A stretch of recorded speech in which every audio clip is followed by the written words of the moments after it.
오늘 설교 말씀은 만족하는 삶과 즐기는 삶이라는 주제로 말씀을 전하려고 합니다.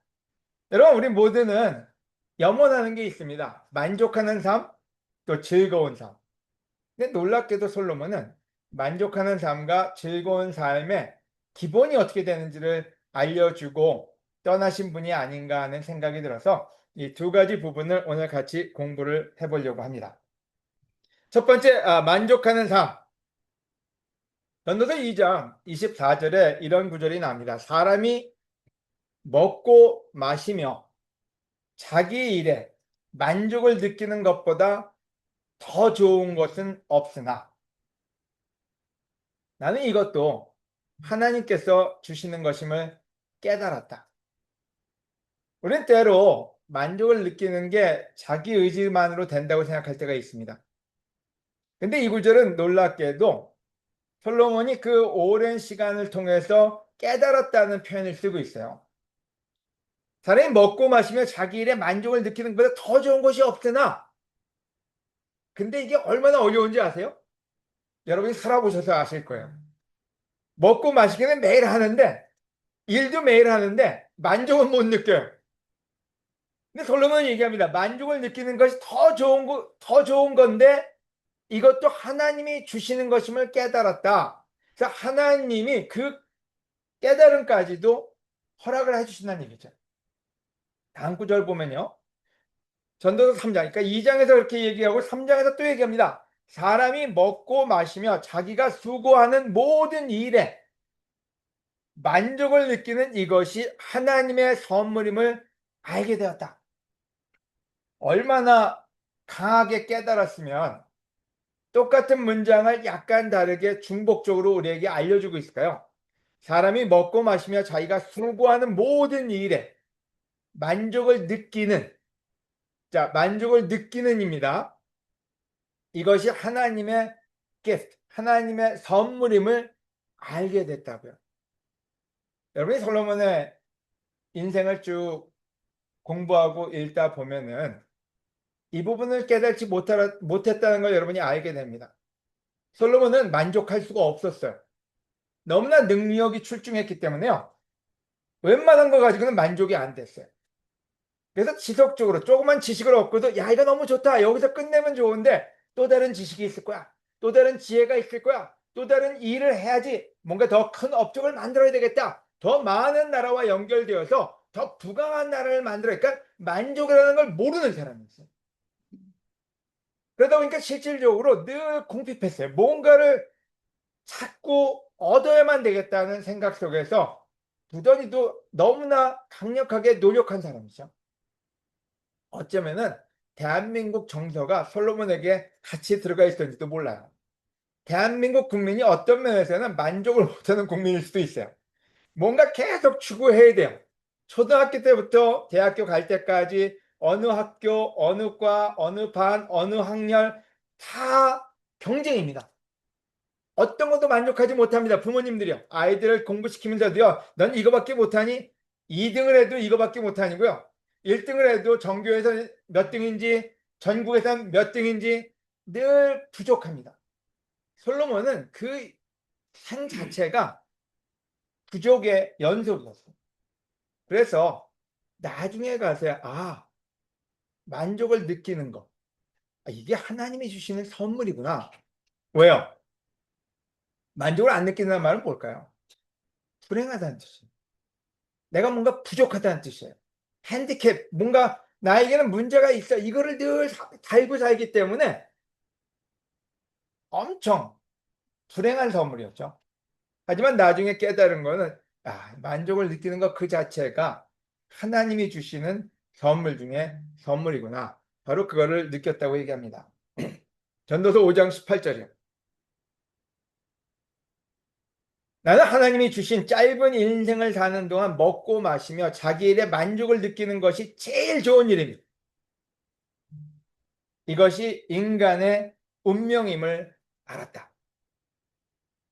전도서 2장, 3장, 5장 지속적으로 얘기합니다. 하나님이 주신 짧은 일생을 사는 동안, 아마 여러분 이 방에 있는 분들은 선율이 빼고는 인생이 이제 얼마 안 남았구나 이렇게 생각하실 수 있어요. 근데 여기서 얘기하기를 자기 일에 만족을 느끼는 게 제일 좋은 일이며 이것이 인간의 운명임을, 인간의 본분임을, 인간의 인생임을 알았다. 이렇게 표현을 쓰고 있습니다. 참 인류 역사상 가장 똑똑하다는, 가장 지혜가 많았다는 바로 솔로몬은 인생에서 깨달은 것을 정리할 때 만족을 느끼는 게 어느 것보다도 중요하다. 이런 표현으로 우리에게 메시지를 전하고 있습니다. 여러분, 만족하지 못하는 사람은 어떤 사람일까요? 아까도 얘기했지만 하루 종일 바쁜 사람들입니다. 왜요? 만족하지 못하기 때문에 만족을 채워야 되잖아요. 채우기 위해서 얼마나 많은 노력을 할까? 그럼 노력만 할까요? 얼마나 마음이 애달플까? 얼마나 마음에서 싸움이 많을까? 여러분 한번 생각해 보세요.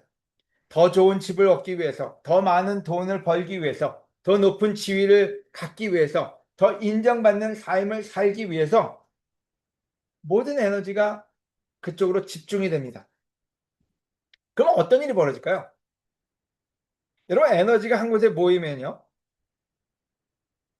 에너지를 못 받는 그룹이 생깁니다.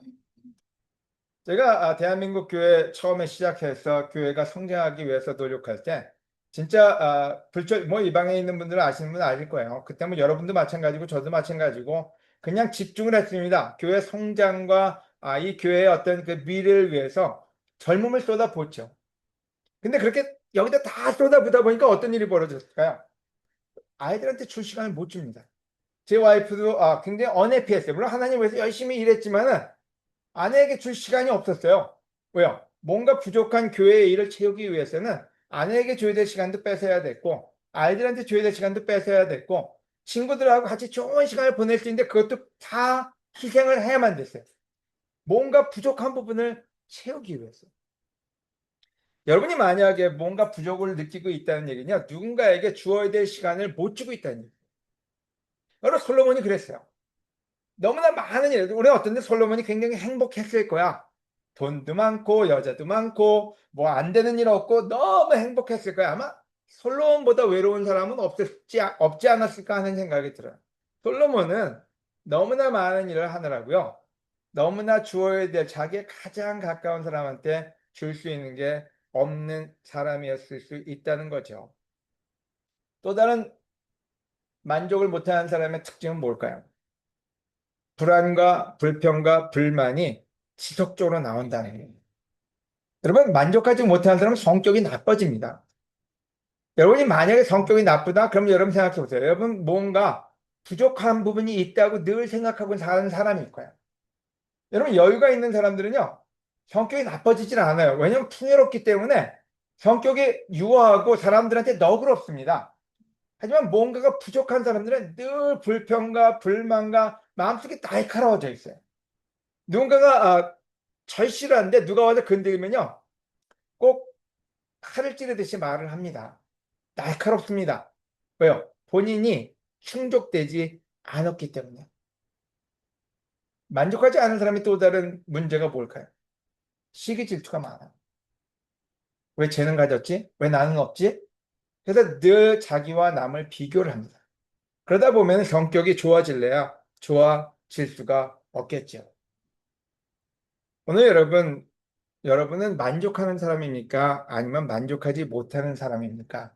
이 질문의 답은 여러분의 인생이 지금 행복하냐, 행복하지 않으냐, 행복으로 가고 있느냐, 아니면 불행으로 가고 있느냐에 아마 척도가 될 거예요. 디모데 전서 6장 6절 이런 표현을 씁니다. 그러나 만족하는 마음으로 경건하게 사는 사람에게 신앙은 큰 유익이 됩니다. 여러분, 만족은 가지면 좋은 게 아닙니다. 만족은 꼭 여러분이 배워야 될 하나님이 주신 가장 큰 축복의 선물입니다. 만족은 모든 걸 다 가질 때 오는 게 아닙니다. 여러분의 마음에서부터 시작된, 여러분의 보는 시각에서부터 시작된 훈련에서 오는 것이라는 것을 여러분의 마음속에 새겨보시기를 권해드립니다. 전도서 3장 12절에 나오는 말은 이렇게 얘기하고 있습니다. 그래서 나는 사람이 사는 동안 기뻐하고 선을 행하는 것보다 나은 것이 아무것도 없으며, 여러분, 기뻐하고 선을 행하는 것보다 나은 것이 아무것도 없대요. 왜 우리는 기뻐하고 선을 행하지 못할까요? 내게 안 채워졌으니까요. 우리가 어떨 때 내 것만 채우려고 하는데 차고 넘친다는 표현이 있습니다. 어떤 때 내 곳간이 차고 넘치면요, 동네 사람들 불러서 잔치도 하고 동네 사람한테 나눠주기도 합니다. 하지만 내 곳간이 비어 있으면은 나눠줄 게 없어요. 선을 행할래야 행할 수가 없어요. 내 곳간 채우기 위해서 모든 노력을 합니다. 하지만 어떤 사람들은 자기 곳간이 차고 넘치면요, 곳간을 크게 짓습니다. 그래서 자기 곳간을 계속 채우는 데만 혈안이 되어 있다는 얘기죠. 성경은 우리에게 얘기합니다. 만족은 우리 신앙에 큰 도움이 된다고.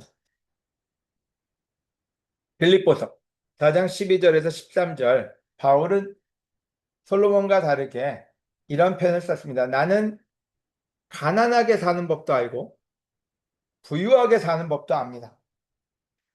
배가 부르건 고프건 부유하게 살건 가난하게 살건 그 어떤 경우에도 스스로 만족하게 생각하는 비결을 배웠습니다. 이렇게 썼어요. 나에게 능력 주신 분 안에서 나는 모든 것을 할 수 있습니다. 아멘. 저는 솔로몬이 한 얘기를 바울이 이렇게 정리했다고 생각을 합니다. 그의 인생을 통해서 배웠어요. 뭘요? 여러분, 많이 받을 때, 많이 가졌을 때, 그때 만족하는 법을 배웠다가 아니었어요. 가난하게 살 때도 만족하는 법을 배웠고, 부유하게 살 때도 만족하는 법을 배웠다고요. 그래서 아플 때도, 너무나 몸이 아플 때도 하나님한테 그 메시지를 들었어요. 내 은혜가 충분하다고요. 여러분, 우리는 이 법을 배우지 않으면요, 여러분이 수십억짜리 집에 살아도 불행합니다.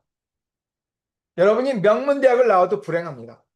여러분이 승진에 승진을 해도 불행합니다. 왜요? 중요한 건 만족을 하는 걸 배우지 못했기 때문에 여러분의 가진 환경이 여러분을 만족시키지는 않을 거라는 거예요. 하지만 만족을 배운 사람은 없어도 행복하게 살 수 있습니다. 여러분이 어제보다 오늘 풍요롭지만 어제보다 오늘 더 행복한 건 아닐 수도 있다는 거죠. 만족하는 사람, 어떤 사람일까요? 중요한 거는 돈과 우리가 가지는 것에 우리의 행복이 같이 동반되지 않는다는 거예요. 하나님은 우리에게 우리가 필요한 모든 걸 주신다는 믿음을 주셨어요. 우리는 우리가 원하는 것이 다 들어올 때 행복해진다고 생각을 합니다. 아니요. 하나님은 우리가 원하는 모든 걸 주시지 않고 우리가 필요한 모든 걸 주세요. 하나님이 필요한 모든 걸 주시기 때문에 내게 능력 주시는 분 안에서 나는 모든 걸 할 수 있습니다. 이렇게 얘기를 한 거예요. 바로 그 하나님에 대한 신뢰, 하나님에 대한 믿음이 없다면 우리의 행복은 저 멀리 떨어져 있는 것일 수 있다는 거죠. 개인적으로 나이가 들면서 아내하고 시간 보내는 게 저한테는 더 값집니다. 물론 교회가 성장하는 것도 또 여러 가지 바쁜 일에 제가 쏟아붓는 것도 중요하지만 가장 가까운 아내와 같이 시간 보내는 거예요. 우리 아이들하고 시간 보내는 거예요. 여기 있는 여러분하고 시간 보내는 게 저한테 더 소중합니다. 왜요? 그게 가장 좋은 일이거든요. 왜 쓸데없이 밖에 나가서 에너지를 다 쓰십니까? 가장 가까운 사람들하고 가장 좋은 일을 할 때 그게 하나님이 이 땅에 사는 선물이라 그랬어요. 그 선물을 누가 볼 수 있냐? 만족하는 사람만 가능해요. 안 그러면 여기가 다 버리고요. 가족도 버리고 자녀도 버리고 친구들도 버리고 밖에 나가서 더 벌겠다고 밖에 나가서 더 많은 업적을 이루겠다고 쏟아붓습니다. 대단한 일을 하는 것처럼요. 하지만 여러분 죽을 때 보면 압니다. 아무것도 대단치 않다는 거. 바로 그게 만족이 주는 선물이라는 거 여러분 잊지 마시기를 권해드립니다. 자, 두 번째 포인트로 갑니다. 즐기는 삶. 이게 또 제가 제일 좋아하는 포인트거든요. Enjoy your life. 물론 정식이가 저보다 더 좋아합니다. 전도서 9장 9절에 이런 말이 나옵니다. 이 세상에서 하나님이 너에게 주신 덧없는 삶을 사는 동안 너는 내가 사랑하는 아내와 인생을 즐겨라. 이것은 이 세상에서 내가 수고한 것에 대한 보상이다. 여러분, 전도서 9장 9절의 의미는요, 내가 사랑하는 아내와 함께 즐겨라 해서 아내랑 함께 어디 놀러만 다녀라 이 말만 하고 있는 건 아니에요. 자, 이 말의 의미를 한번 잘 생각해 봅시다. 솔로몬은 아내가 몇 명이었다고요? 700명이요. 그 다음에 첩 300명. 어떻게 또 딱 천을 맞췄는지 몰라요. 아마 좀 넘어갔을 수도 있고 좀 적지 않았을까 하는 생각도 듭니다. 근데 솔로몬이 하는 소리예요. 솔로몬이 뭐라고 얘기하냐면 자기가 마지막 순간에 가서는요. 내가 사랑하는 아내와 함께 삶을 즐기라고. 1000명의 아내가 아니라 사랑하는 아내. 맨 마지막에 르호보암을 왕권으로 세울 때 그 아내가 제일 사랑하는 아내가 아니었을까 하는 생각이 들어요. 왜냐면 전에도 말씀드렸지만 41세에 왕이 됐고 솔로몬은 40년 동안 통치를 했다 그랬거든요. 그러니까 통치하기 바로 전에, 그러니까 아주 젊을 때 얻은 아내가 암몬 그 나암인가요? 그 아내였어요. 근데 제일 처음에는 아마 사랑해서 결혼을 하지 않았을까 하는 생각이 들어요. 하지만 그 뒤에는 뭔가 더 있을까, 더 있을까, 더 있을까? 그 호기심, 또 나라를 정비시키겠다는 그 마음에서 모든 나라의 여인들을 다 데려오고요. 하지만 결국에 깨달은 게 있습니다. 이거 뭐 하는 짓인가? 젊을 때 내가 사랑했던 그 여인과 더 많은 시간을 보냈으면 얼마나 좋았을까? 내 인생을 완전히 허비했구나. 여러분, 40년 동안에 결혼을 1000번을 하려면 얼마나 해야 되는 겁니까? 1년에. 그죠? 그리고 그 많은 시간이 얼마나 낭비입니까?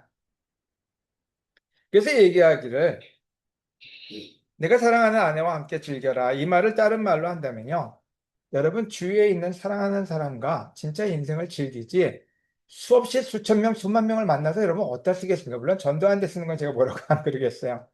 하지만 여기저기 다니면서 궁금해서 돌아다니지 마시고 진짜로 여러분 이웃을 사랑하라는 얘기예요. 여러분 성경에 제일 중요한 말은 하나님을 사랑하고 내 이웃을 사랑해요. 그래서 이웃의 사촌 뭐 팔촌 이거 얘기하지 않습니다. 여러분 뭐 어떤 얘기인지 바로 여러분 옆에 있는 사람들이죠. 제 옆에 있는 아내, 제 옆에 있는 아이들, 제 옆에 있는 여러분들 이 안에서 가장 좋은 축복이 있는데 우리는 인사치레한다고 이 동네 저 동네 다니고 직장 상사들 찾아다니고 직장에 있는 사람과 어떤 교제한다고 여러 가지 하지만은 결국에 남을 사람들이 누굽니까? 솔로몬이 깨달은 게 그랬어요. 수없이 많은 사람을 만났어요. 자기 지혜를 배우겠다고 온 사람들한테 지혜 퍼줬죠. 그 다음에 무역한다고 온 사람들한테 무역한다고 그들하고 너무나 많은 교류 속에서 많은 걸 쌓아뒀죠. 나중에 다 어떻게 됐죠? 다 도둑 맞았어요. 아무것도 안 남았어요. 자기한테 지혜를 배우겠다고 온 사람들 다 날라가서 이름도 안 나와요. 대단한 일을 하는 것처럼 했는데 결국에 남은 거는 아무것도 없었다는 거예요. 근데 둘러보니까 자기 1000명을 데려다 놓고 얼마나 외롭게 만든 겁니까? 1000명의 여인을 가장 외로운 여인들로 만들어버리고 말았어요. 여러분, 여러분의 이웃에게, 여러분의 가장 가까운 사람한테 대체 뭘 하고 계십니까? 저는 이 부분에 대해서 여러분한테 강력하게 도전을 드리고 싶어요. 가장 가까운 사람들은 가장 귀하게 여기시고요. 그들과 인생을 즐겨라. 그래서 솔로몬의 난 이 메시지가 너무 좋습니다. 같이 동굴에 들어가서 수도승이 되라. 이렇게 얘기하지 않았어요. 율법적인 삶을 살아라. 이렇게도 얘기 안 했어요. 내 아내와 함께, 내 이웃과 함께, 내 옆에 있는 사람과 함께 인생을 즐기라고. 이것은 이 세상에서 내가 수고한 것에 대한 보상이라고. 여러분, 우리가 모든 수고는 바로 그 일을 위해서 합니다. 내가 누군가를 전도한다. 여러분, 그 사람이 제 이웃이 될 거고 함께 인생을 즐기는 사람이 될 거예요. 아멘. 여러분, 두 번째로 또 다른 제가 좋아하는 구절인데요. 청년이요. 제가 볼 때는 이 방에 노년은 없습니다. 요즘 시대가 120세까지 산다 그랬어요. 이 방에 계신 분들 본인 스스로를 노년이라고 생각하시면 곤란합니다. 청년으로 보셔도 됩니다. 청년이여 젊음을 마음껏 즐겨라. 왜요? 노년은 즐기고 싶어도 즐길 수가 없습니다. 저는 연로하신 나이 드신 저희 아버님, 어머님 세대 성역 공부를 좀 하다 보면요. 성역 공부할 때는 걸어 다니셨어요. 성역 공부하는 중에 의자에 앉으셔서 휠체어를 타셨대요. 그 다음에 성역 공부 끝나고 난 다음에는 어디를 가고 싶어도 갈 수가 없었어요. 누군가가 도와주지 않으면 핸디캡으로 진짜로 그 휠체어를 싣고 다 누가 날라주지 않으면 갈 수도 없고요. 나이가 들면은 보고 싶어도 눈이 침침해서 잘 안 보입니다. 지금도 내셔널 파크에 가면은 별을 보려고 하면 어떤 때 흐릿흐릿해서 이게 내 눈 문제인가 공의 문제인가 할 때가 있는데 어떤 때 내 눈에 문제가 있을 때가 있습니다. 또 여러 가지 뷰를 보다 보면은 눈이 더 좋았으면 내가 몽골에 있으면 얼마나 좋을까. 보고 싶은 게 너무 많아요. 근데 안 보여요. 여러분이 아마 우리 모두는 아직까지는 그 스테이지 안 가서 모를지도 몰라요. 하나님은 우리에게 젊음을 즐기라고 다 주셨어요. 근데 그거 어디다 쓰려고 꼬깃꼬깃 싸집어지고 다니십니까? 나중에 다 그게 쓸모 없어질 때는 여러분 너무나 후회가 돼요. 그래서 솔로몬은 굉장히 엑기스를 인생에 진짜 우리에게 들어야 될 걸 주는 사람이 아닌가 하는 생각이 들어요. 젊음을 마음껏 즐기라고요. 여러분 즐길 수 있는 만큼 즐기시되 건강하게 즐기세요. 그래서 정치경제 순례길 갔다 왔는데 저는 굉장히 잘했다고 생각을 해요. 어디 딴 데 갔다 온 것보다 훨씬 건강하게 갔다 왔다고 생각을 해요. 걸을 수 있을 때 걸었고 볼 수 있을 때 봤고 여유가 있을 때 그 여유를 즐겼어요. 그 다음에 이게 하고 싶은 일은 무엇인지 하라고. 하고 싶은 일은 죄 짓는 일 아니에요. 제가 한 가지 여러분 때 우리가 어떤 때 죄의식 속에서 많이 삽니다. 내가 하나님만 늘 기도하고 밤낮으로 기도하고 금식하고 살아야 되는데 이렇게 즐겁게 살아도 되는 건가? 괜찮습니다. 즐겁게 사는 건 전혀 문제가 안 돼요. 즐겁게 사세요. 그러나 하나님의 심판도 있다는 것을 기억하라. 자, 이 얘기는 이렇게 얘기해 놓고 여기 뒤에서 못하게 하는 거 이거 아니에요. 즐기는데 하나님 안에서 즐기라는 거예요. 자, 이 말은 뭘까요? 여러분 아담과 이브를 생각하면 너무나 클리어해요. 아담과 이브는 즐길 수 있는 모든 걸 하나님이 허락해 줬어요. 에덴 동산에서 즐길 수 있었어요. 너무나 아름답고 좋고 많은 것들이 있었는데 문제가 뭐냐? 하나님을 배제시켰기 때문에 에덴 동산에서 쫓겨났고 그 다음에 즐길래 즐기기가 힘들어요. 그 다음에 먹고 사는 고통과 인생의 고통이 다 찾아왔죠. 여러분 누굽니까? 하나님이 다시 에덴 동산으로 불러들인 하나님의 자녀들이에요. 근데 그래서 하나님 안에서 즐겨라. 하나님이 계시다 알고 즐겨라. 바로 이 말을 하고 있는 거죠. 여러분 잘못하면은 기독교가 금욕주의 같은 생각을 들 때도 있고요. 어떤 때는 쓸데없는 죄책감에 빠져 살 때가 있습니다. 하지만 또 다른 문제가 있어요. 즐기려니까 그게 방종이 될 때가 있어요. 하나님을 뒷전에 두고 하나님을 먼저 놓지 않는 그런 즐거움을 찾을 때도 있어요. 이걸 밸런스를 맞추지 못하면 여러분 바보입니다. 이 구절은 정확하게 얘기합니다. 솔로몬은 즐기되 여러분 하나님이 주신 모든 걸로 하나님이 주신 오감으로 즐기되 하나님 안에서 즐기라고. 하나님이 계시다는 걸 알고 즐기라고요. 여러분 즐거움과 하나님에 대한 경외심이 함께하면 감사함이 나옵니다. 근데 즐거움만 만나면요. 그게 뭡니까? 방종이에요. 바로 그게 아담과 이브가 한 일이에요. 하나님은 뒷전이었어요. 말라기에 성경에서는 굉장히 강력하게 얘기합니다. 하나님께 드려야 될 걸 드리지 않고 하나님 밖에서 즐길 때 바로 그거는 하나님이 인정할 수 있는 즐거움이 아니라고요. 또 하나님에 대한 두려움만 있고 즐거움이 없다? 그건 뭐예요? 종교적인 삶밖에 안 돼. 율법적인 삶밖에 안 돼. 이 세 가지를 구분할 수 없으면, 분별할 수 없으면요, 여러분의 인생은 엉망이 됩니다. 어떤 때는, 나 하나님 믿느라고 내가 모든 즐거움을 다 뺏겼어. 나 그러니까 지금부터는 하나님 안 믿고 내 멋대로 살 거야. 이게 방탕한 생활로 가는 거죠. 어떤 사람, 이제부터 내가 하나님만 믿을 거야. 이제부터 내가 즐거움이라는 건 없어. 그냥 성경책만 보고 기도만 하고 나는 토굴 속에 들어가 살 거야. 그럼 율법주의자가 되죠. 하지만 솔로몬은 깨달았어요. 즐기되 하나님 안에서 하나님을 먼저 놓고 하나님 걸 먼저 챙기고 하나님과 함께 즐기겠다고요. 바로 그게 하나님이 우리에게 주고 싶어 하는 것이라는 것을 여러분 잊지 마시기를 권해드립니다. 모르겠어요. 저는 전도서를 읽으면서 이 두 가지가 제 마음에 와닿고 이 두 가지를 제 마음속에 새기고자 합니다. 여러분, 만족하는 삶은 더 가져서 오는 게 아닙니다. 여러분, 충분히 만족하실 수 있습니다. 여러분이 가진 것으로 만족할 때 하나님은 더 주십니다. 지난주에 설교했지만요, 선한 일을 하면서 남에게 나눠주면서 지내는 삶이 기쁘다 그랬잖아요. 솔로몬은 하나님의 백성을 위해서 지혜를 구했더니 하나님이 주셨어요. 다윗은 하나님의 성전을 위해서 많은 걸 구했을 때 하나님이 풍요롭게 주셨어요. 남에게 주려고 할 때 하나님은 우리에게 허락해 주신다는 거예요. 여러분, 우리 걸 채우려고 할 때 하나님은 주고 싶어도 줄 수가 없습니다. 왜요? 욕심부리는 욕망에 가득 찬 바로 그런 욕구를 들어주실 수가 없기 때문에. 여러분, 즐기는 삶이요. 하나님은 우리를 즐겁게 살라고 부르신 것이지 힘들게 고난 속에 살라고 우리를 부르지 않으셨다는 거, 우리 하나님께 감사드리면서 성찬을 준비하도록 하겠습니다.